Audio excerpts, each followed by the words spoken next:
સફરજન નીચે જ કેમ પડ્યું? જમણી બાજુ ન પડ્યું, ડાબી બાજુ ન પડ્યું, ઉપર ના ગયું. આ સફરજન નીચે જ કેમ પડ્યું?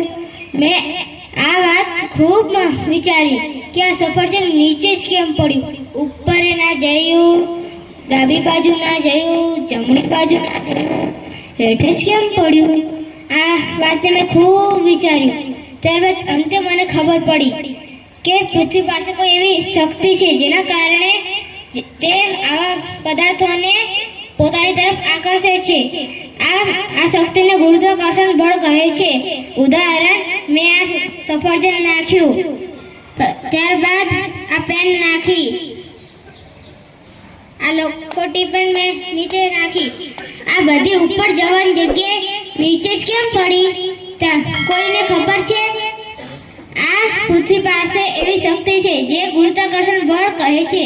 હું હવે તમને એક ગુરુત્વાકર્ષણ બળની બીજી એક વાત કહીશ જેને એલ્બર્ટ આઇન્સ્ટાઈનની જનરલ થિયરી ઓફ રિલેટિવિટી વિશે પણ સમજવામાં આવે છે.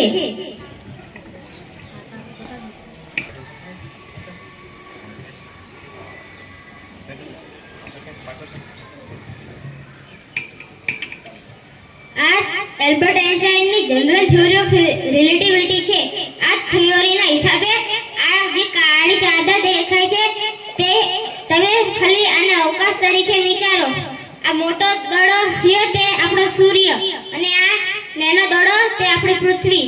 સૂર્ય અવકાશમાં મેગ્નેટિક રીતે એક ખાડો કરે છે જેનાથી એના કરતા નાના ગ્રહો તેની પાસે આકર્ષે છે, જેનાથી તે ગ્રહો તેની ફરતે ચક્કર લગાવતા આમ તેની પાસે જાય છે.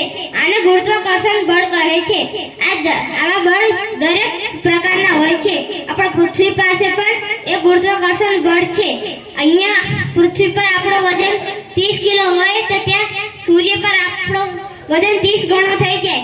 તેથી આપણો અહીંયા વજન 30 કિલો છે તો ત્યાં આપણો વજન 300 કિલો કરતા વધારે થઈ જાય.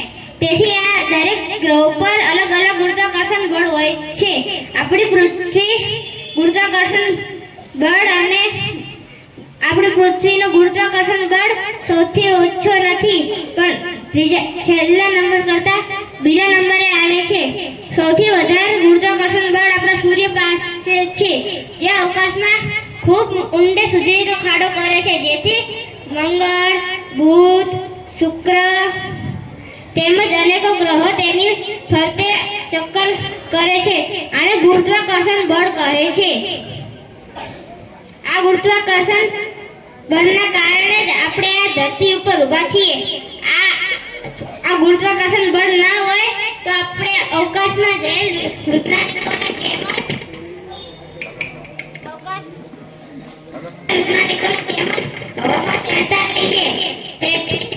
ગુરુત્વાકર્ષણ બળ આપણને હેડવામાં પણ મદદ કરે છે. આ અગર ના હોય તો આપણે જીવી ન શકીએ.